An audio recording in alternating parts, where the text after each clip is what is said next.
Hey everyone, and welcome back for another deep dive. Right? This time, Deep dive. we're going behind the scenes of computer science internship prep. Okay. And we have got a whole bunch of real interview questions and answers Yeah. that we're going to be looking at. Oh. But don't worry, we're going to be extracting all the good stuff, Right. all the stuff that helps you understand how software actually works. That's right.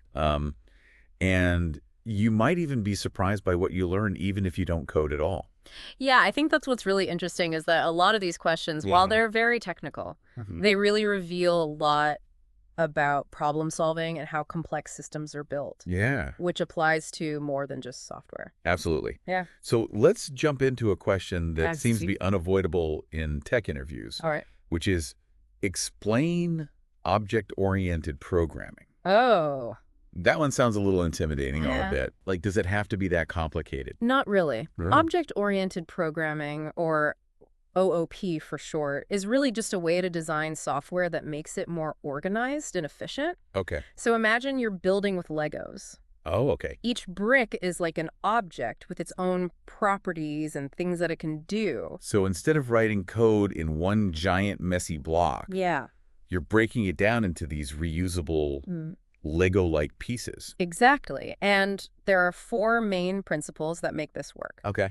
encapsulation, inheritance, polymorphism, and abstraction. All right, well, let's unpack this a little bit. Yeah. What is encapsulation? So encapsulation means that each object kind of keeps its inner workings hidden. Right. It's like the instructions are inside a Lego brick, right? Right. You don't need to know exactly how it works internally to actually use it. Yeah, it's like I don't need to be an engineer to use a Lego wheel. Yeah. I just need to know how to connect it. Exactly. All right. And then there's inheritance, where you can create new objects based on existing ones.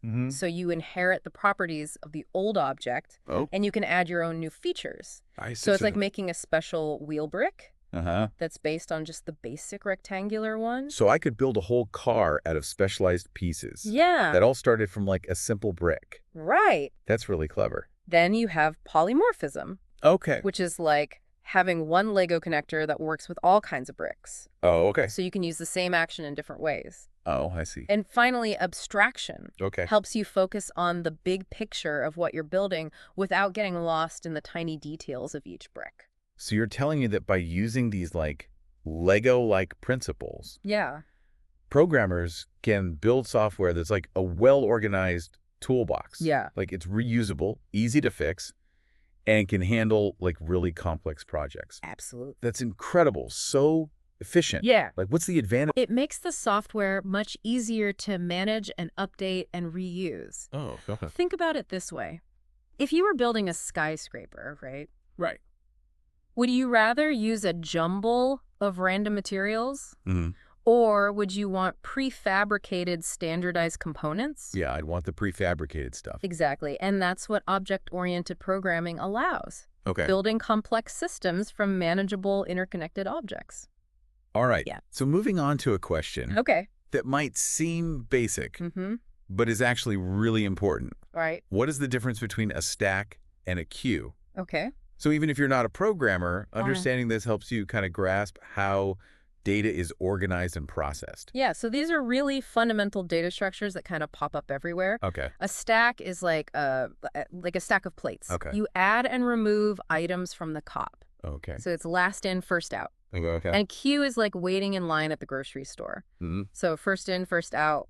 So if I'm trying to visualize this in actual code, Yeah. a stack would be used when you need to access the most recently added data first. Precisely. Okay. So, for example, your internet browsing history. That's a stack. Oh, When you hit the back button, you're accessing the last page you visited. okay. Yeah? And a queue would be for things that need to be processed in a specific order. Yeah, like a printer queue. Okay. Print jobs are processed in the order they are received. That makes these abstract concepts much clearer. Yeah, I bet there's other stack-like and queue-like systems hiding in plain sight. I'm sure. Maybe we could all play a little spot the data structure game in our daily lives. That's a good one. Now, let's switch gears to a topic that always gets tech folks talking, Oh, right. which is SQL versus NoSQL databases. Right. It's like the database showdown of the century. Okay. So why are there two main approaches to managing data? It's because different data needs different handling, right? Mm-hmm. So think of SQL databases as like a meticulously organized spreadsheet. Okay. It's great for structured data that fits neatly into rows and columns, Okay. and it's really good at making sure everything is consistent and accurate. So for things like financial transactions, Uh-huh. where accuracy is like super important, Yeah, SQL would be the way to go. absolutely. Okay. But imagine trying to squeeze something like social media data, Right. like posts, images, videos, all in different formats Right. into a rigid spreadsheet. Yeah. It just wouldn't be efficient. It wouldn't work very well. Exactly, and that's where NoSQL databases come in. Okay. They're much more flexible, Okay. and they can handle massive amounts of diverse data.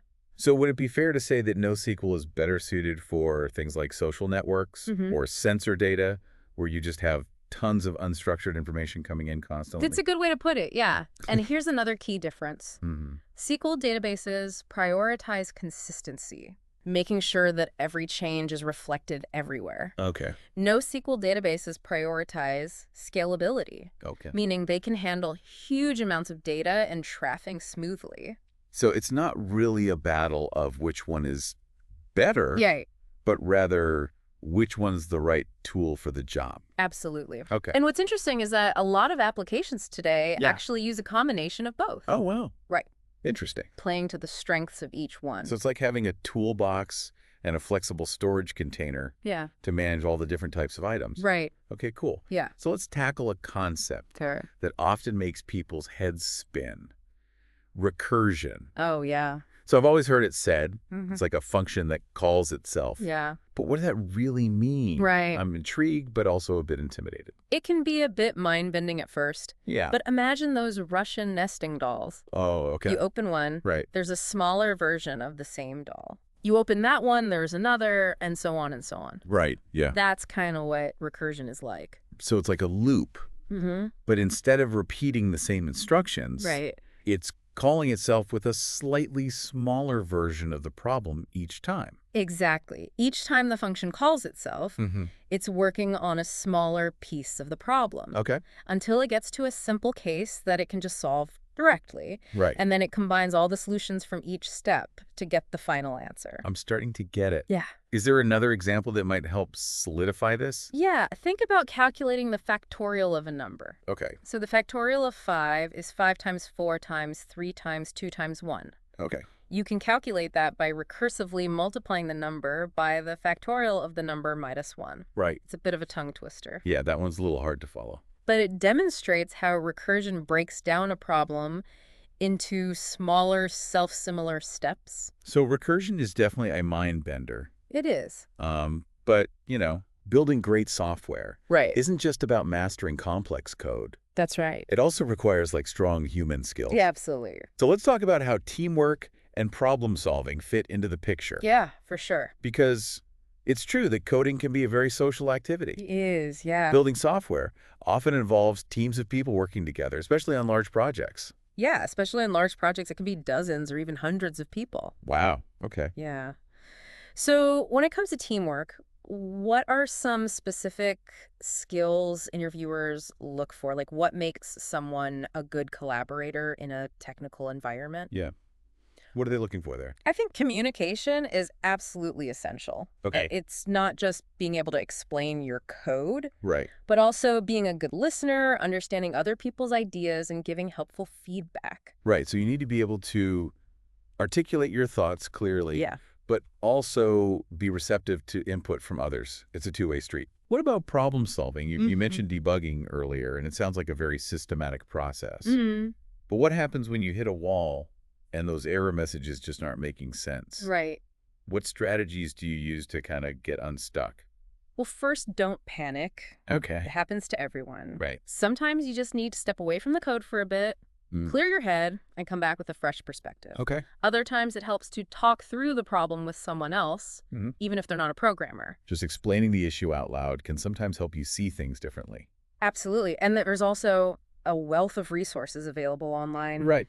Documentation forums, communities where you can often find solutions to common problems Yeah. or get guidance from more experienced developers. So being resourceful and knowing where to look for help is also important. Yeah. It's like you don't have to reinvent the wheel every time you encounter a bug. Exactly. And having a growth mindset is really crucial in this field. The tech world's constantly evolving. Right. So being curious, willing to learn new things, and adaptable is really essential for success.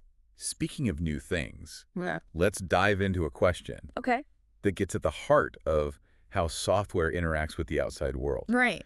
What is the difference between synchronous and asynchronous programming? Oh. I've heard these terms thrown around, but I'm not entirely sure what they mean in practice. So it's all about how tasks are handled, right? Okay. Synchronous programming is like following a recipe step by step. Okay. You complete one task before moving on to the next. Okay. Asynchronous programming is more like juggling. Okay. You can have multiple tasks in progress at the same time. So with synchronous programming, if one task gets held up, everything else has to wait. Exactly. That could make an application feel really slow or unresponsive. Right. Imagine you're loading a web page with lots of images. Well, In a synchronous model, the entire page would freeze until all the images are downloaded. With asynchronous programming, the page can load other elements while the images download in the background, Yeah. making for a much smoother user experience. that makes a lot of sense. Asynchronous programming seems much more efficient, especially for applications that need to be highly responsive. It's become essential for modern web development, Yeah. where users just expect things to happen quickly and smoothly. All right, let's shift gears to a question Okay. that's relevant to project management. Mm-hmm. How do you handle tight deadlines in a project? Ooh, okay. So time management is obviously a skill that applies to any field, Yeah. but it seems especially crucial in software development, where things can change so rapidly. It is. And when faced with a tight deadline, the first step is to break down the project into smaller, manageable tasks. Okay. This helps you create a realistic plan and track your progress. So it's about prioritizing and figuring out what absolutely needs to get done first. Right. And clear communication with your team is vital. Make sure everyone's on the same page about deadlines, responsibilities, and any potential roadblocks. It's like that saying, teamwork makes the dream work. Yeah, Especially when you're under pressure. for sure. Good communication can make all the difference. Absolutely. And being adaptable is key. Right. Things rarely go exactly according to plan in software development. Yeah, that's true. So being able to adjust your approach when needed is crucial. Now let's dive into a question Okay. that explores the world of cloud computing, All right. which is, have you worked with cloud platforms like AWS or Azure? Right. So cloud computing seems to be everywhere these days. It is. Yeah. And I'm guessing interviewers want to know if candidates have experience with these platforms. You're right. Cloud platforms have become essential for building and deploying modern applications. Okay. If you have experience with AWS or Azure, be specific about the services you've used Okay. and the projects you've worked on. So don't just name drop the platforms, Right. but actually showcase how you've used them in practice. It's exact. Talk about your understanding of key cloud concepts like scalability, elasticity, and pay-as-you-go pricing. What if someone doesn't have hands-on experience with these platforms yet? Is there Yes. anything they can do to show their interest and knowledge in this area? Definitely. They can mention any courses they've taken, certifications they're pursuing, or personal projects they've explored using these platforms. Okay. The key is to demonstrate a willingness to learn Hmm. and an understanding of why cloud computing is so important in today's tech world.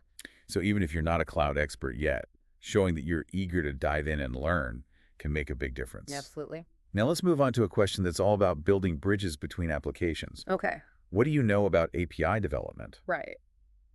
So APIs seem to be the glue that holds a lot of our digital world together, They are. but they're often hidden behind the scenes. Right. Can you give us a concrete example of how APIs are used in the real world? Sure. Imagine you're booking a flight on a travel website. The website uses an API to connect to the airline systems, retrieve flight information, and display available options and prices. So the API acts as a translator between the travel website and the airline system, Yeah. allowing them to exchange information seamlessly. Exactly. APIs are like the messengers that enable communication between different parts of the digital world. It's amazing how much goes on behind the scenes to make our online experiences so smooth. It really is. And the role of APIs is only going to grow as software becomes increasingly interconnected. Absolutely.